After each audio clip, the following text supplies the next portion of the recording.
अस्सलाम वालेकुम रहमतुल्लाहि व बरकातुहू। आज हम एडवर्ड सईद के एस्से रिफ्लेक्शन ऑन एग्ज़ाइल को पढ़ेंगे। ठीक है, इसको स्टार्ट करने से पहले हम जो है एडवर्ड सईद के इंट्रोडक्शन थोड़ा बहुत पढ़ लेते हैं। एडवर्ड सईद जो है बेसिकली, ये आपको नज़र तो आ रहा होगा स्क्रीन पे, मैंने अबाउट द ऑथर लिखा है यहाँ पे, author of reflection of exile. इसने ये ऐसे लिखा, ठीक है। और इसके ऐसे की सबसे मज़े की जो इसने कोट है जो अपने ऐसे में लिखी है एग्ज़ाइल से रिलेटेड, एग्ज़ाइल की स्टेट को उसने हाईलाइट किया है कि जो इंसान एग्ज़ाइल हो जाता है, एग्ज़ाइल का मतलब होता है जिला वतन हो जाना। ठीक है, अगर हम किसी एक कंट्री में रहते हैं और हमें उस कंट्री की अथॉरिटी, गवर्नमेंट या स्टेट जो है वहाँ से निकाल दे, बैनिश कर दे, हमसे सारी नेशनलिटी जो है वो हमसे ले ले, ठीक है, और हम जो है नेशनलिटी होल्डर ना रहें, तो उस स्टेट को हम क्या कहेंगे? एग्ज़ाइल स्टेट कहेंगे। उस सिचुएशन में जो हमारी हालत होगी, जो हम एक्सपीरियंस कर रहे होंगे कि एक जगह से हम निकल गए हैं, अब हम दूसरी किसी और जगह जाके रह रहे हैं, लेकिन वहाँ पे हमारे घर वाली फीलिंग हमें नहीं आ रही, जैसे कि हमें पाकिस्तान में फीलिंग आती है रहते हुए। हम कॉन्फिडेंट होकर यहाँ पे ज़िंदगी गुजारते हैं, हम हर चीज़ को अपना समझते हैं, यहाँ के लोग अपने, यहाँ की ज़ुबान अपनी, यहाँ का कल्चर अपना, यहाँ पर कस्टम अपने, ठीक है। उसी तरह हम दूसरे मुल्क में जब हम जिला वतन होके चले जाएंगे तो हम उसके कल्चर को अपना नहीं समझेंगे, हम उसके कंट्री को अपना होम नहीं समझेंगे, ठीक है, कस्टम को अपने कस्टम नहीं समझेंगे, उनके लोगों को अपने लोग नहीं समझेंगे। क्यों? क्योंकि हम जहाँ पे रहते थे हम उसी को सिर्फ अपना घर कंसिडर कर रहे थे। तो जब कोई इंसान उसको निकाल दिया जाता है उसके कंट्री से, तो जिला वतन हो जाता है, उसको हम क्या कहते हैं? एग्ज़ाइल कहते हैं। ठीक है, तो ये इस वजह से जिसने जो ऐसे लिखा एग्ज़ाइल, बेसिकली चूँकि इसको पैलेस्तीन से बैनिश कर दिया गया था, निकाल दिया गया था, तो इसलिए इस एग्ज़ाइल के एक्सपीरियंस को बर्दाश्त करते हुए, ठीक है, फेस करते हुए इसने ये एग्ज़ाइल लिटरेचर प्रोड्यूस किया। ठीक है, और इसमें उसने सिर्फ अपनी ही बात नहीं की, बल्कि इसमें उसने उन सब लिटरेचर के राइटर्स का रेफरेंस दिया जो खुद एग्ज़ाइल थे, और उन्हें बाद में एग्ज़ाइल होने के बाद एक ऐसा लिटरेचर, एक ऐसा डिप्रेसिव लिटरेचर प्रोड्यूस किया, ठीक है, जिसमें उनके जज्बात, एक्सपीरियंस, उनकी सैडनेस, उनकी एंग्जाइटीज़ सब हमें नज़र आ रहा था, क्योंकि वो एग्ज़ाइल होकर किसी और कंट्री में रह रहे थे। और उन सब का पर्पस तकरीबन यही था कि हमें अपने कंट्रीज़ में वापस बुला लिया जाए, हमें वापस आना है, हमें दूसरे कंट्री में नहीं रहना, वो हमें अपना घर नहीं लगता। तो बेसिकली उनके बारे में भी ये इसको डिस्कस करेगा। तो ये ऐसे जो है बेसिकली इसको कह सकते हैं कि एक ऑटोबायोग्राफिकल ऐसे भी है, क्योंकि इसमें एडवर्ड सईद अपना एक्सपीरियंस भी बता रहा है और बाकी ऑथर्स का भी एक्सपीरियंस बता रहा है जिन्होंने एग्ज़ाइल फेस किया। ठीक है, ये चीज़ें। अब सैद जो थे वो सपोर्ट करते थे पैलेस्टीनियन की फॉरेन पॉलिसी को, ठीक है, और वो काफ़ी चीज़ों पे क्रिटिसाइज़ करते थे। ही वाज द पॉलिटिकल एक्टिविटिस्ट, ठीक है, जो कि बहुत सारे इश्यूज़ जो होते थे पैलेस्टीन के अंदर उसके ऊपर आवाज़ उठाते थे, ठीक है, तो उसको कहा जाता है एक्टिविटिस्ट। ठीक है, इसके बाद उन्होंने कुछ किताबें लिखी थी, कल्चर एंड एम्पिरिसिज्म, ठीक है। उसके बाद इनकी सबसे मशहूर किताब थी ओरिएंटलिज्म, जिसमें इन्होंने कुछ टर्म्स इंट्रोड्यूस करवाए थे। वो टर्म्स बहुत इंपॉर्टेंट है, जैसे कि ओरिएंटलिज्म से ही निकली एक term Orient and oxidant. Orientalism लिखा गया ओरिएंट्स के लोगों के लिए। ओरिएंट्स कौन लोग थे? वो एशियन लोगों को रिप्रेजेंट किया जाता था ओरिएंट्स के नाम से। अब इसका बैकग्राउंड ज़रा थोड़ा बहुत इसके बारे में पढ़ते हैं, क्योंकि हम थोड़ा बहुत उसका अक्स इसमें भी पढ़ेंगे ओरिएंटलिज्म का, ठीक है। ठीक है, तो ये चीज़ ओरिएंटलिज्म, ये टर्म जो थी ये सबसे पहले इंट्रोड्यूस करवाई एडवर्ड सईद ने, ठीक है। और ये टर्म जो थी इसको अमेरिकन जो थे वो यूज़ करते थे एशियन कंट्रीज़ को बुलाने के लिए। वो समझते थे कि ये जो एशियन कंट्रीज़ हैं, यानी कि जो हमारा सब कॉन्टिनेंट पहले हुआ करता था, ठीक है, फिर चाइना, फिर इस तरह अफ्रीका, जितने भी एशियन कंट्रीज़ हैं वो कहते थे ये ओरिएंट्स हैं, ओरिएंट्स, ठीक है। तो ओरिएंट से नाम ओरिएंटलिज्म की एक थ्योरी डेवलप हो गई। जब हम ओरिएंट्स को पढ़ते हैं ना, इनके बारे में जो भी चीज़ें पढ़ेंगे, जो भी उन्होंने अमेरिकन ने इसके ऊपर लिखा, कहा, जो भी उन्हें समझ आया हमारे बारे में, उन्होंने एक किताब में लिखा, ठीक है, और उस किताब में क्या नाम दे दिया उसका? ओरिएंटलिज्म, इस तरह से दे दिया, ठीक है। मतलब इस टर्म को इंट्रोड्यूस करवा दिया ओरिएंटलिज्म की, एक थ्योरी को उन्होंने निकाल दिया कि भाई ये लोग तो इस तरह होते हैं।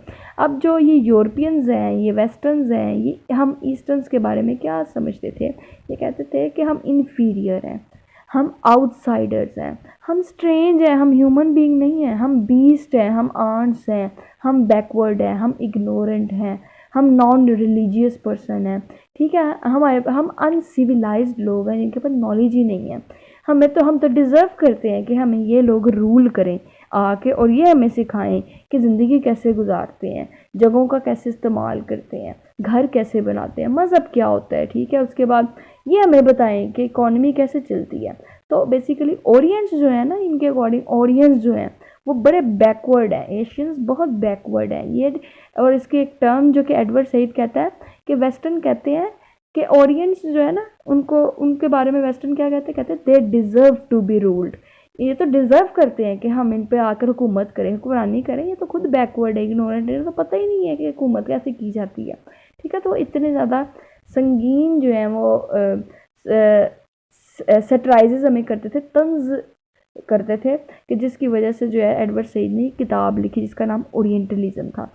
और ओरिएंटलिज्म ने उसने दिखाया कि भाई वेस्टर्न देखो तुम्हें किस पर्सपेक्टिव से देख रहे हैं, वो तुम्हें ओरिएंट्स कह रहे हैं और ख़ुद को वो कह रहे हैं हम ऑक्सीडेंट है, OCCIDENT, हम ऑक्सीडेंट है, हम सुपीरियर है, हम रूलर्स हैं, हम जानते हैं, हम नॉलेजेबल पर्सन है, हम सिविलाइज्ड लोग हैं, ठीक है, हमारे पास पैसे है, ठीक है, हम अमीर लोग हैं, हमारे पास पावर है, हमारे पास मज़हब है। तुम लोगों के पास कुछ भी नहीं है, इसलिए तुम डिज़र्व करते हो कि हम तुम्हें रूल करें।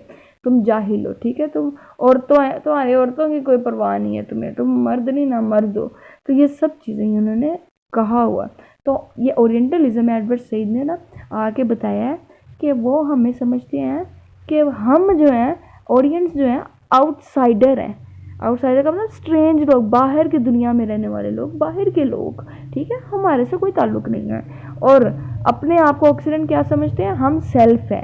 सेल्फ से मुराद हम सिर्फ जो जितने भी ऑक्सीडेंट है ना, सिर्फ हम ही ह्यूमन है, हम इंसान है, ठीक है। ये जो दूसरे लोग हैं ये तो आउटसाइडर हैं, हमें जानते नहीं है। तो ये जो एक सेल्फ और अदर का कॉन्सेप्ट, सेल्फ वो अपने लिए इस्तेमाल करते, अदर वो हमारे लिए इस्तेमाल करते, कहते ये तो दूसरे लोग हैं, हम जैसे तो है ही नहीं है, ये चीज़ हो गई, ठीक है। और जो हम हैं यानी हम के लिए वो जो सेल्फ यूज़ कर रहे हैं, हम ह्यूमंस हैं और ये लोग बीस्ट हैं।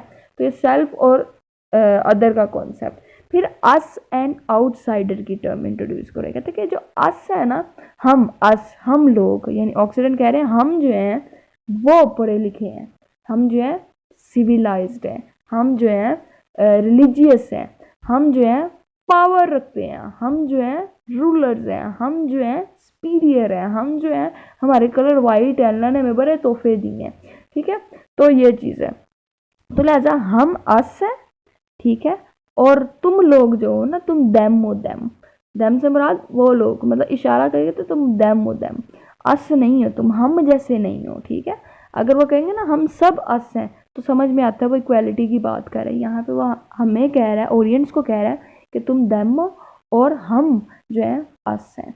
तो तुम अस नहीं हो सकते, ठीक है, और ना हम दैम हो सकते हैं। हम जो है हम वही रहेंगे और तुम जो हो वो तुम वही रहोगे। तो ये चीज़ है। तो ये जो टर्म्स थी, ठीक है, ये थोड़े बहुत टर्म्स आपको इसमें हमें एग्जाइल लिटरेचर में भी ये मिलेंगी कि जो अस और देम वाला जो कॉन्सेप्ट है, ठीक है, ये जो आउटसाइडर अदरनेस, सेल्फ और अदरनेस वाला कॉन्सेप्ट है, ये मैं इस जगह से फॉर एग्जांपल इसके अंदर एग्जाइल लिटरेचर जो आप पढ़ रहे हैं ना, ये एग्जाइल ऐसे पढ़े, इसके अंदर ना एक डेफिनेशन है, ये देखें, ये हाईलाइट हुई है, इसमें क्या लिखा हुआ है, exile is an unhealable drift force between a human being and a native place, between self and its true home. Its essential sadness can never be surmounted. इसमें वो कहता है कि एग्जाइल जो है एक ऐसी अनहीलेबल, कभी ना भरने वाली एक दरार है जो कि इंसान और उसकी नेटिव प्लेस के दरमियान है। तो यहाँ जो ये अस और देम, आउटसाइडर, सेल्फ और अदर का जो कंसेप्ट है ना, आप समझे इसको ज़रा। यहाँ पे ये ह्यूमन बीइंग को कह रहा है तुम सेल्फ हो, और नेटिव प्लेस को कह रहा है तुम अदर बन चुकी हो। समझ में आई? और फिर आगे कहता है जो मेरी सेल्फ है और मेरा जो ट्रू होम है, यानी कि ट्रू होम को आप समझे वो अदर की बात कर रहा है। अब वहाँ पे अदर लोग हैं, ठीक है, मैं नहीं हूँ वहाँ पे। ये जो ट्रू होम है और अदर है, इनके दरमियान एक दरार पड़ चुकी है, एक ऐसी दरार जो कभी भी हील नहीं हो सकती। तो ये थोड़ा बहुत उसने सेल्फ और अदर का कॉन्सेप्ट यहाँ पे डिपिक्ट किया है, ठीक है। तो ये समझ में आएगा अभी आपको किस तरह मैं जब डेफिनेशन बताऊँगी। एग्जाइल की जैसे मैंने डेफिनेशन डिस्कस भी की कि एग्जाइल उस स्टेट को कहते हैं जब एक इंसान को उसके घर से निकाल दिया जाए, उसके कंट्री से निकाल दिया जाए, उसे नेशनैलिटी ले ली जाए, ठीक है, और उसे कहा जाए कि अब तुम्हारा इस जगह से कोई ताल्लुक़ नहीं है, तुम वापस ही नहीं आ सकते। तो इस स्टेट को हम क्या कहते हैं, एग्जाइल। तो कहते हैं कि जो लोग एग्जाइल फेस करते हैं ना, तो वो सारी ज़िंदगी, एग्जाइल एक नाम, एक टैग, ऐसा टैग है जो कभी भी भर नहीं सकता। एक ऐसी दरार है जो इंसान को सेल्फ से अदर या अदर को सेल्फ की तरफ नहीं ला सकती। फॉर एग्जांपल यहाँ पे जो ह्यूमन बीइंग है अपनी नेटिव प्लेस नहीं आ सकता, चाहे वो जितनी मर्जी एफर्ट कर ले, और ना ही उसकी नेटिव प्लेस की जितनी भी चीज़ें जो उसे बिलोंग करती हैं वो वापस आ सकती हैं जहाँ वहाँ उसके पास जहाँ वो रहता है, ठीक है। तो ये चीज़ है। तो इस तरह एक दरार है कि कोई एक दूसरे को जो है वो हासिल नहीं कर सकता। दोनों जो हैं अलग अलग लेवल्स पे बैठे हैं और वो दोनों जो हैं वो एक दूसरे के लिए जो है ना वो मुख्तलिफ हो गए हैं, अनजान हो चुके हैं, अजनबी हो चुकी हैं, वहाँ से राब्ते ही ख़त्म हो चुके हैं। तो ये second, between self and its home, ये अगेन उसने बात की सेल्फ, ये जो है एक ऐसी अनहीलेबल दरार है, ठीक है, लाइलाज दरार है जो कि उसकी सेल्फ और उसके ट्रू होम के दरमियान है। जिस जगह एग्जाइल पर्सन रह रहा है ना, वहाँ पे उसकी जो सेल्फ है ना वो तो मौजूद है, लेकिन उसका होम मौजूद नहीं है। उसका होम वो जगह जहाँ पे वो रहता था, जहाँ से वो एग्जाइल होके आया है, ठीक है। तो उसका जो रियल होम है उसके और उसकी ज़ात के दरमियान एक ऐसी दीवार खड़ी कर दी गई है जिस दीवार को ना वो खुद भी मिटा नहीं सकता। तो ये है जनाब एग्जाइल का एक्सपीरियंस। ऐसा एक जो है ना एग्जाइल की स्टेट है कि इंसान को वो जुदा कर देती है उसके घर से, ठीक है। फिर ये ऐसा एक दुख है, आगे वो कहता है it's essential sadness can never be surmounted. और जो दुख है ना इंसान का कि मैं अपनी जगह से बिछड़ गया, अपने लोगों से, अपने कंट्री से, ठीक है, अपने कस्टम से, अपने रवाजों से बिछड़ गया हूँ, अपनी ज़ुबान से बिछड़ गया हूँ। तो ये सब जो है ये कहता है कि कभी ज़िंदगी में नहीं भरता ये दुख।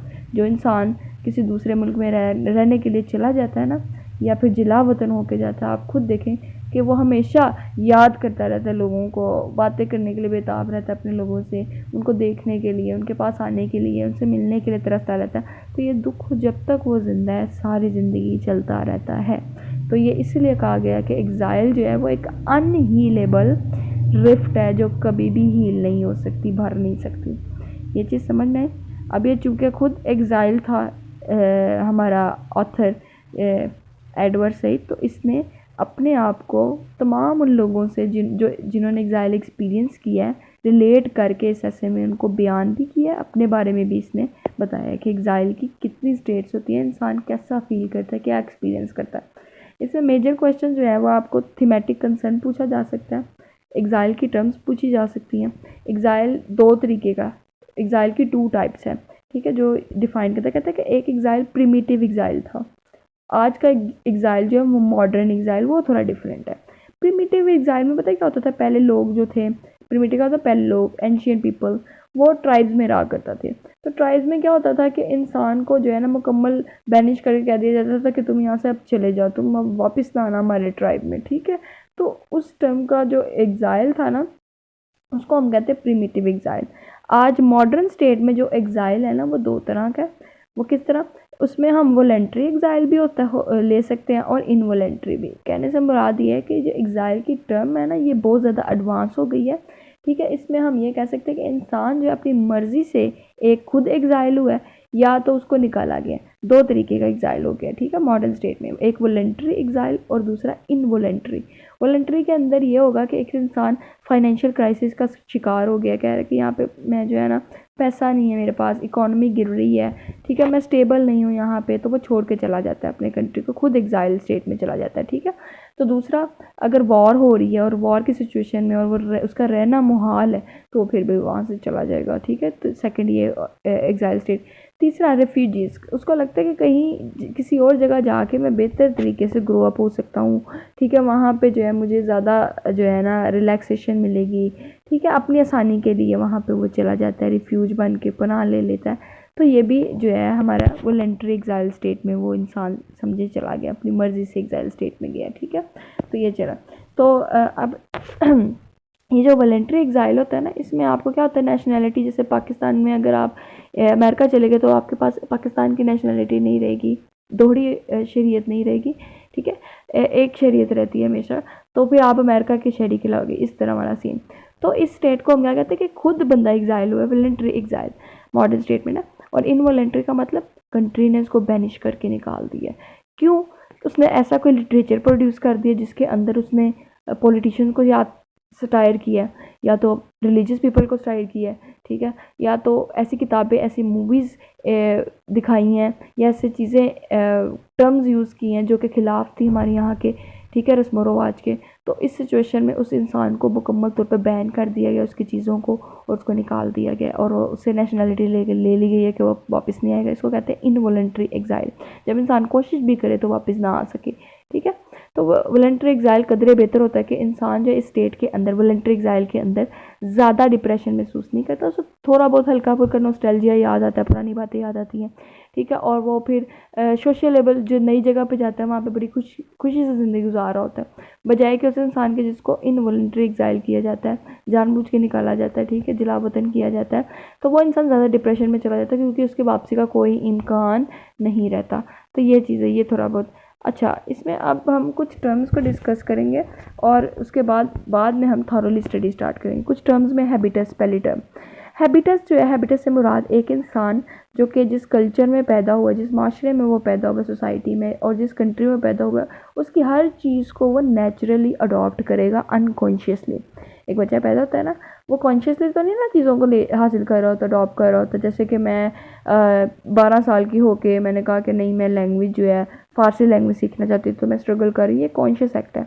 तो अनकॉन्शियस एक्ट क्या होगा? जो लाशऊरी में बच्चे को जब पता ही नहीं होता, सेंस ही नहीं होती, तब से एक बच्चा ज़बान बोलता है अपने मज़हब की, कल्चर सीखता है, ठीक है, रिलीजियस पर्सन्स को जानता है, मज़हब को जानने की कोशिश करता है, कस्टम को, पॉलिटिशियंस को जानने की कोशिश करता है, अपने सोसाइटी के सिस्टम को जानने की कोशिश करता है, बाउंड्रीज़ को जानने की कोशिश करता है। तो उसको हम क्या कहते हैं, फिर आहिस्ता से क्या होता है, वो बच्चे के अंदर जब ये सारी चीज़ें वो देख लेता है तो वो ऑटोमेटिकली उन चीज़ों का आदी हो जाता है। हैबिटस मतलब हैबिचुअल हो जाता है, आदी हो जाता है ऑटोमेटिकली। तो वो उन्हीं चीज़ों को जो है ना, जब उसका हैबिचुअल हो गया तो उस टर्म को हम कहेंगे हैबिटस हो जाना, ठीक है, हैबिटस टर्म उसको कहेंगे। मज़ीद इसमें एक और टर्म था, ये मैंने आपको अस एंड आउटसाइडर वाला बता दिया कि जो इंसान एग्जाइल हुआ है ना, वो जो है उसके लिए जो इंसान एग्जाइल हुआ है वो आउटसाइडर बन चुका है। किन लोगों के लिए आउटसाइडर बन चुका है? जिस नेशन से वो ताल्लुक़ रखता है ना, उन लोगों के लिए वो आउटसाइडर बन चुका है। वो वापस नहीं आ सकता, उसकी कोई पहचान नहीं है, वो उनसे डिफरेंट हो गया, कट हो गया, तो इसलिए उस सेंस में ये आउटसाइडर बन गया। और अस जो है, अस वो लोग हैं जो अभी भी उसकी उस रहाइश वाली जगह पे रहते हैं, नेटिव प्लेस पे रह रहे हैं। तो बहुत सारे अस हैं, ठीक है, वो कहते हैं कि तुम अब हम जैसे नहीं रहे, तुम वहाँ जाके बदल गए, हम कहते हैं ना अक्सर ये।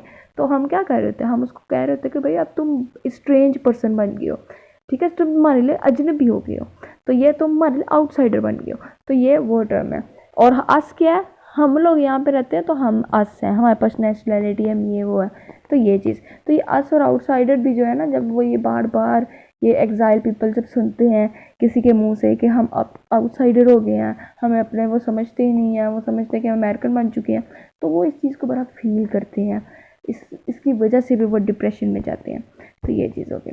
अच्छा, उसके बाद कुछ और टर्म जैसे कि ये transcendental homelessness refers to the longing of all souls for one place in which they once belonged, the nostalgia for utopian, perfection, imagination, or nostalgia that feels itself and its desire to be the only true reality, ठीक है। ये transcendental homelessness का मतलब ये है कि इंसान की जो रूह है ना, वो हमेशा ख्वाहिश करे उस जगह जाने की जहाँ से वो बिलोंग करता है। ये इंसान की रूह में है कि जहाँ पे उसको होम वाली फीलिंग आती है ना, वो हमेशा उस जगह जाने की कोशिश करता है, ठीक है। अब ज़रूरी नहीं है वो होम वाली जो फीलिंग है वो आपकी नेटिव प्लेस से डेवलप हो। कुछ लोग कहते हैं, जैसे बीइंग अ पाकिस्तानी, मैं कहती हूँ कि मेरा जो रियल होम है वो हेवन है, तो मेरा इस दुनिया में दिल नहीं लगता, मैं उदास हो जाती हूँ, मैं डिप्रेशन में चली जाती हूँ, एंजाइटी में चली जाती हूँ, मुझे वो दुनिया याद आती है, मुझे लगता है कि वही दुनिया जहाँ पे मेरी सारी ख्वाहिशें जो है ना मुकम्मल हो सकती हैं। तो मैं एक इमेजिनेशन में अपनी उस वर्ल्ड को जो हेवन है उसको रियलिटी समझ रही हूँ और उससे उस इमेजिनेशन से सेटिस्फेक्शन ले रही हूँ कि भाई वो वर्ल्ड में मुझे ये होगा, वो मिलेगा, ये चीज़। तो मेरी इमेजिनेशन बेसिकली जो उस वर्ल्ड के बारे में वो सेटिस्फेक्शन बन गई है और मैंने जो रियलिटी है मेरे आगे मैंने उसको एक्सेप्ट ही नहीं किया कि ये मेरी दुनिया है, ये मेरा घर है। तो फिर इस सिचुएशन में क्या होगा, जब मैंने रियलिटी एक्सेप्ट नहीं की, इस दुनिया को अपना घर नहीं माना, तो फिर यहाँ के लोगों को भी नहीं मानूंगी अपना, यहाँ का कल्चर भी मुझे मज़ा ही नहीं आएगा, मैं बोर रहूँगी, मैं डिप्रेशन में रहूँगी, मैं किसी से बात करना पसंद नहीं करूँगी, मैं कहूँगी बस मुझे तनहा रहने दो, अलग-अलग रहने दो। तो ये मैं क्या कह रही हूँ कि मैं अपने आप को खुद जो है, मेरी सोल जो है क्या कर रही है कि मैं अपनी असल जगह जाऊँ, लॉन्गिंग कर रही है, ख्वाहिश कर रही है। तो इस स्टेट को हम क्या कहते हैं, ट्रांसेंडेंटल होमलेसनेस, जहाँ पे एक पर्सन जो है वो मुसलसल महसूस करे कि ये मेरी जगह नहीं है और मुझे अपनी असल जगह जाना है, हत्ता कि वो अपनी इमेजिनेशन को ट्रू समझने लग जाए और रियलिटी को फॉल्स समझने लग जाए, ठीक है, धोखा समझने लगे। तो ये स्टेट जॉन लोकस के मुताबिक everyone has a sense that he और she belong to somewhere, however this place has been lost the purpose of human life at is once again find this place, the search for the place of belonging or home that will fulfill the life with meaning is the fundamental structure of the novel, the theory of the novel। ये George locus के novel के अंदर जो इसने लिखा theory of the novel, इसने कहा कि हर एक इंसान के पास एक सेंस ऑफ बिलोंगिंग होती है। हर एक इंसान को ये पता होता है कि वो कहीं ना कहीं से बिलोंग करता है। जैसे मैंने बताया ना कि अगर बीइंग अ ह्यूमन बीइंग, अगर मैं ज़मीन की बात करती हूँ तो मैं ज़मीन पे क्या कहूँगी कि मैं जहाँ रह रही हूँ ना वो मेरा होम है, यानी मैं पाकिस्तान में रह रही हूँ तो मेरा पाकिस्तान होम है, ठीक है। अगर मुझे यहाँ से कहीं डिस्प्लेस कर दिया जाए किसी और जगह, तो मैं उस जगह को तो नहीं अपना होम कहूँगी, बल्कि मैं हमेशा कोशिश करूँगी कि मैं अपनी मेन प्लेस पे आऊँ, मैं नेटिव प्लेस पे आऊँ। क्यों? क्योंकि मैं उसको होम कंसिडर करती हूँ।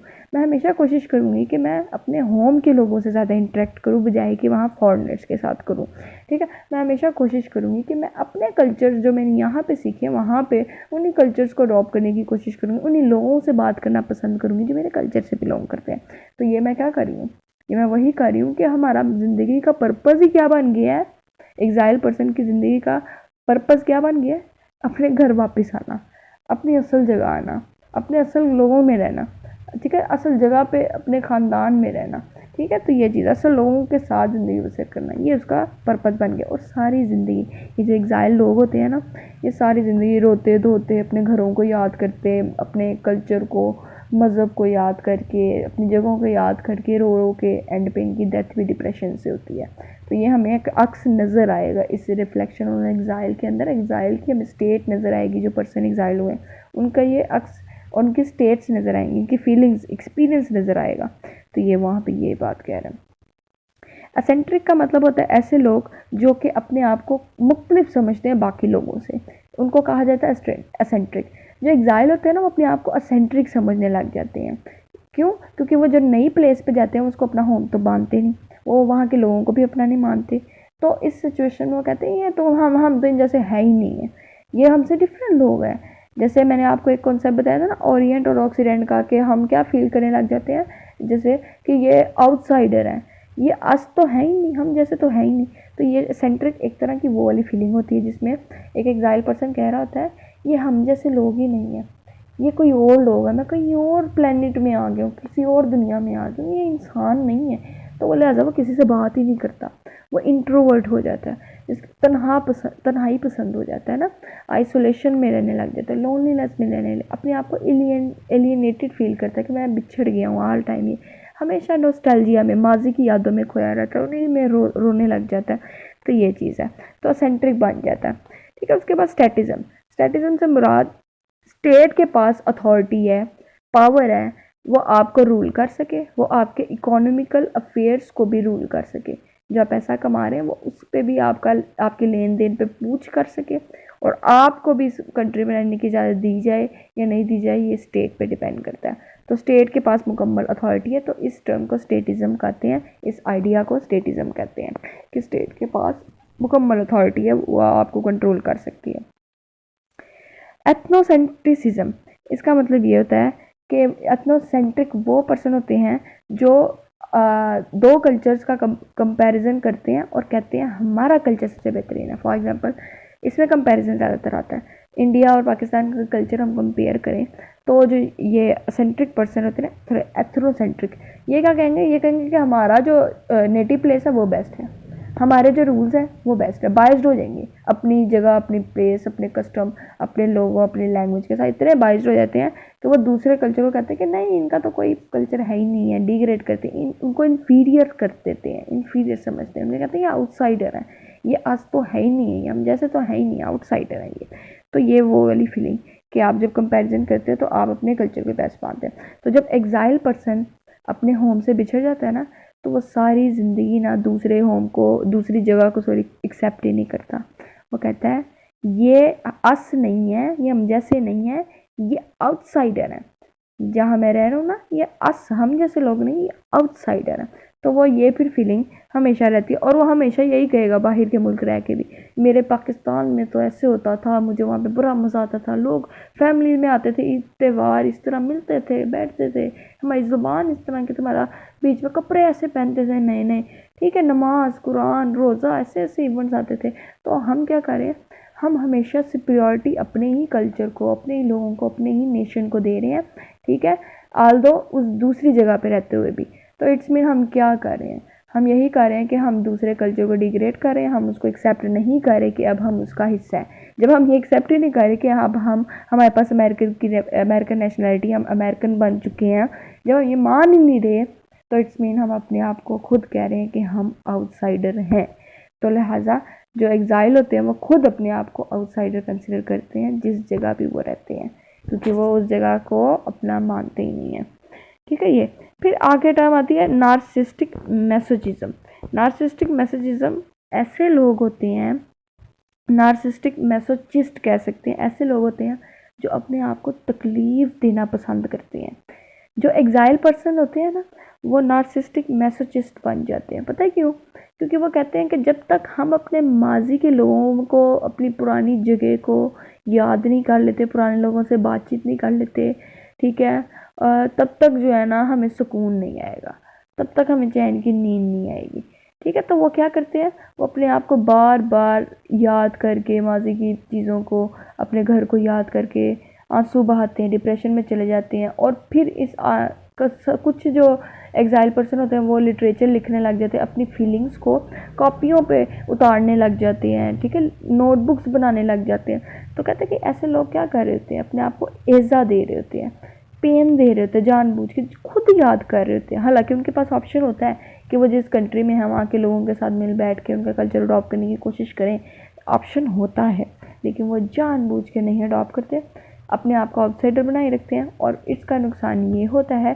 कि उनको अपने आप को तकलीफ़ देने में, ये बार बार माजी में चले जाना, इमेजिनेशन में महसूस करना कि मैं अपने उस असल घर में हूँ आज भी, अपने लोगों से बातचीत में रहना, ठीक है, ये महसूस करना कि वही लोग मेरे अपने। तो ये चीज़ क्या करती है, ये बार बार उसको तकलीफ़ तो दे रही है, ये यादें, ये बार बार उसने अपनी यादों को बार बार रोना, उस पर डिप्रेशन में उसकी वजह से चले जाना, फिर उसके बाद लोगों से इंटरेक्शन ना करना, फिर अब कॉपियों पे लिखना अपनी फीलिंग्स को, ये सारी चीज़ें तकलीफ़ दे तो हैं, तकलीफ़ दे प्रोसेस है, लेकिन वो इसी से रिलीफ हासिल कर रहे हैं। इसी तकलीफ़ में से ना, ये जो तकलीफ़ है ना, इस अपने आप को इस तरह की तकलीफ़ देने को जो है ना पसंद करते हैं। कहते हैं हमें इस तकलीफ़ में आना चाहिए, ठीक है, हम जब तक नहीं आएंगे हम रिलैक्स नहीं होंगे, हमें पीस नहीं मिलेगा। तो उनकी ये साइकी बन जाती है फिर कि वो बार बार याद करते हैं, रोते हैं, डिप्रेशन में जाते हैं, और वो कहते हैं कि हमने सारी ज़िंदगी जो है ना अपने आप को इसी तरह रखना है, हम इसी तरह अच्छे हैं। तो ये चीज़ है। अच्छा, मैंने आपको नेशनलिज़म की एक और डेफिनेशन थी। ये नेशनलिज़म, कौमियत क्या है? ये दावा है कि ये एक इंसान, फॉर एग्जांपल नेशनलिस्ट क्या है, नेशनलिज्म को समझने के लिए नेशनलिस्ट क्या है, वो पर्सन जो किसी एक कंट्री से बिलोंग करता हो, ठीक है, उसकी एक जगह हो, वहाँ के लोगों से उसका ताल्लुक़ हो, वहाँ की लैंडस्केप से उसका ताल्लुक़ हो, ठीक है, वहाँ की लैंग्वेज उसको आती हो, वहाँ का कल्चर कस्टम से वो वाकिफ़ हो, उसके पास नेशनैलिटी हो उस जगह की, ठीक है, तो वो क्या कहलाता है? नेशनलिस्ट कहलाता है, ठीक है। ये बात तो समझ में आई। अब इसके लिए एक चीज़, नेशनलिस्ट में एक चीज़ बहुत ज़रूरी है, वो पर्सन जो हमेशा तैयार रहे सेक्रीफाइस करने के लिए, डिवोट करने के लिए अपने कंट्री को, अपनी नेशन को, ठीक है, उसके लिए लड़ने के लिए तैयार है, वो नेशनलिस्ट कहलाता है।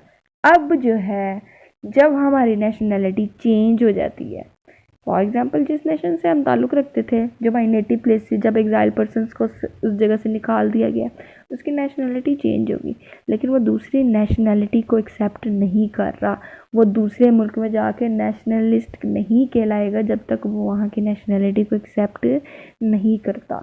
वो हमेशा अपनी ही स्टेट के साथ, अपने लोगों के साथ लॉयल रहेगा, और वो हमेशा अपनी ही कौम के साथ जो है ना वो ऑनेस्ट रहेगा जब कभी भी ज़रूरत पड़ी, ठीक है, उसके मुल्क को उसकी। तो ये चीज़, अब ये जो है ना नेशनैलिटी का होना, ये हमें सेंस ऑफ बिलोंगिंग पैदा करता है। जब हम कहते हैं ना कि हम पाकिस्तान से बिलोंग करते हैं, बड़े फ़ख्र से कहते हैं, एक ताल्लुक़ बताते हैं, हम अपनी आइडेंटिटी बताते हैं, अपनी ज़बान, अपना कल्चर, बड़ा प्राउड। जब ये चीज़ जिस पे हम सबसे ज़्यादा फ़ख्र करते हैं, हमारे पास होती ही ये चीज़ है। देखो, अगर हमने किसी अपने आप को इंट्रोड्यूस करवाना है किसी दूसरे के सामने, हम क्या डिस्क्राइब करते हैं? हम यही चीज़ों से डिस्क्राइब करते हैं। तो यही हमारी जो आइडेंटिटी है, हमारी जो शनाख्त है, जब वही हमसे दूर चली जाए, वही कोई कहे, वही हमसे छीन ली जाए, हम अपने आप को डिफ़ाइन कर पाएंगे कि हम क्या हैं? नहीं। इस स्टेट को कहते हैं आइडेंटिटी क्राइसिस, कि आपकी आइडेंटिटी अब क्राइसिस में आ गई है। अब आप ये नहीं कह सकते कि मेरी आइडेंटिटी वो है जहाँ पे मैं पहले रहा करता था, क्योंकि आप तो अब नई जगह रह रहे हो। तो आप कैसे कह सकते हो कि आप जो है आप इस आइडेंटिटी के, अब इसमें होता ये है कि वो इंसान आइडेंटिटी क्राइसिस में इस तरह से आता है कि ना ही वो अपनी पुरानी पहचान भूल पा रहा होता है, और ना ही वो अपनी नई पहचान अपना रहा होता है। तो जब दोनों चीज़ें नहीं हो रही, कन्फ्लिक्ट में आ रही हैं, ठीक है, दोनों चीज़ें मुश्किल हैं, प्रेशराइज उसको कर रही हैं, उसको समझ नहीं आ रहा मैं अपनी ज़िंदगी माजी में गुजारूँ, अपने घर वापस जाऊँ या यहाँ पे ही रहूँ, कन्फ्लिक्ट में है एक अजीब से।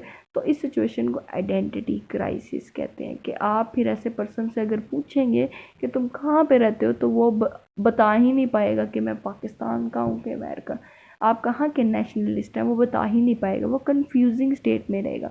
बल्कि वो क्या करेगा, वो इन अदर वर्ड्स वो कहेगा कि मेरी तो होम ही नहीं है ये जहाँ पे मैं रह रहा हूँ, ठीक है। तो उसकी आइडेंटिटी क्राइसिस में आ गई है। वो जो लोग एग्ज़ाइल में, कुछ ऐसे लोग भी हैं जो एक्सेप्ट कर लेते हैं दूसरी जगहों को, वहाँ पे अच्छे खुशी से ज़िंदगी गुजार रही होती हैं, तो वहाँ पे भी आइडेंटिटी क्राइसिस आता है। कैसे कि वो पर्सन जो है वो दूसरी आइडेंटिटी को अडॉप्ट कर लेता है ना, यानी अमेरिकन आइडेंटिटी को अडॉप्ट कर लेते हैं, उनके कल्चर को, उनकी लैंग्वेज को, उनके रहन सहन तरीक़ों को, तो वो पुरानी चीज़ें को, यानी पुरानी आइडेंटिटी को मुकम्मल भूल जाता है। इस स्टेट में क्या होता है, इस स्टेट में उसको होम वाली फीलिंग ना उसकी नई जगह पे भी मिल जाती है ऐसे पर्सन को। एग्ज़ाइल में कुछ ऐसे लोग भी हैं जो ऐसे रेवोल्यूशनिस्ट होते हैं, जो अपने आप को चेंज करते हैं, ठीक है। तो ये इस तरह के जो लोग होते हैं ना, वो उनकी आइडेंटिटी कभी भी क्राइसिस में नहीं आती, क्योंकि उन्होंने आइडेंटिटी अडॉप्ट कर ली है वहाँ से, और वो खुश हैं उसमें। लेकिन आइडेंटिटी क्राइसिस तब आता है जब ऐसे एग्ज़ाइल पर्सन जो एक्सेप्ट ही नहीं करते वहाँ की आइडेंटिटी को, और हमेशा क्लैश में रहते हैं, पुरानी आइडेंटिटी की तलाश में रहते हैं। उनकी जो सोल है, उनकी रूह जो है, हमेशा इसी कोशिश में रहती है कि वो अपनी नेटिव प्लेस में वापस आएँ। उस स्टेट को हम कहेंगे कि उसकी आइडेंटिटी क्राइसिस में है इस वक्त, ठीक है। तो ये वो, तो इस वजह से ये जो सेंस ऑफ बिलोंगिंग है ना, ये हमेशा तब तक रहेगी जब तक इंसान के अंदर जो है ये जुनून रहेगा कि मैंने अपने नेटिव कंट्री में वापस जाना है, क्योंकि वो अपने आप को मुसलसल समझ रहा होगा कि मैं अभी उन्हीं का हिस्सा हूँ, मैं उनसे बिछड़ा नहीं हूँ, मैं उनसे अलहदा नहीं, मैं उन्हीं ही का हिस्सा हूँ। तो this is called self of belonging, कि आप दूसरी जगह पे जाके भी क्या फील कर रहे हो कि भाई मैं जो ना वहीं से बिलोंग करता हूँ, मैं यहाँ का हिस्सा नहीं हूँ। तो ये, लेकिन जब दूसरी जगह ये बिलोंगिंग जो है जब लॉस हो जाती है, ठीक है, ये सेंस ऑफ बिलोंगिंग कहाँ पे नहीं होती, वो लोगों में नहीं होती जो कि खुद एग्ज़ाइल होते हैं, लेकिन वो समझ जाते हैं कि अब हम जो नई जगह आए हैं वही हमारा होम है, वहीं पर खुशी खुशी से वो ज़िंदगी गुजारते हैं, वहाँ का कल्चर हर चीज़ अडॉप्ट करते हैं। तो उनके अंदर ये सेंस ऑफ बिलोंगिंग ख़त्म हो जाती है, लॉस हो जाती है। वो भूल जाते हैं कि उनका कोई पुराना ऐसा कंट्री था, वो एक्सेप्ट कर लेते हैं अपनी नई कंट्री को एज अ होम के तौर पर। तो वहाँ हमें सेंस ऑफ बिलोंगिंग नहीं मिलेगी। सेंस ऑफ बिलोंगिंग हमें उस बंदे में मिलेगी, उस एग्ज़ाइल पर्सन में मिलेगी जो जिसकी सोल हमेशा ये चाहती हो कि वो वापस आए अपनी नेटिव प्लेस में। ये सारा इसका ब्रीफली ज़रा मैंने आपको इंट्रोडक्शन दिया। इस ऐसे में जो हम बात करने जाएंगे इसी से रिलेटेड होंगी। इसमें हमने रेफरेंसेस बहुत ज़्यादा हैं, इसने कुछ नॉवेल्स के रेफरेंसेस दिए हैं, कुछ ऑथर्स की लाइफ को डिस्क्राइब किया है, उनकी ट्रेडिजीज़ को डिफ़ाइन किया जो कि एग्ज़ाइल ट्रॉमा की वजह से आई हैं। ठीक है, ये जो एग्ज़ाइल का ट्रॉमा था ना, इसको फेस करने के बाद जिसकी वजह से बहुत सारे लोग ट्रॉमाटाइज़ हो गए। ठीक है, और वो कुछ लोगों ने तो सुसाइड भी अटेम्प्ट करने की कोशिश की, कुछ ने अपनी सारी ज़िंदगी जो है ना वो सैडनेस में गुजार दी, गम में, आंसुओं में। इस पर कुछ पाकिस्तानी राइटर होंगे, कुछ अमेरिकन राइटर होंगे, ठीक है, कुछ फॉरेनर्स होंगे। तो इस तरह से है, बाकी हम अगले लेक्चर में पढ़ेंगे। Thank you so much.